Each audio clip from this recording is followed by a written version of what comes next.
พี่นั้นก็กำลังตีแบบไว้เพื่อขุดนะคะ ตีแบบไว้เนาะแบบขุดหลุมวัดดูว่าเอากี่เมตรเนาะนี่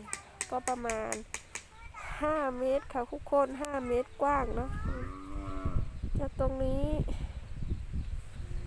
ไปถึงตรงนี้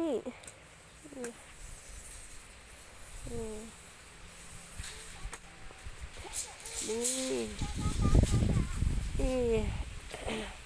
มื้อนั้นก็ได้อยู่เสาหนึ่งหลุมหนึ่งเนาะแล้วก็จะขุดเพิ่มอีก5 หลุมก็เสร็จแล้วนะ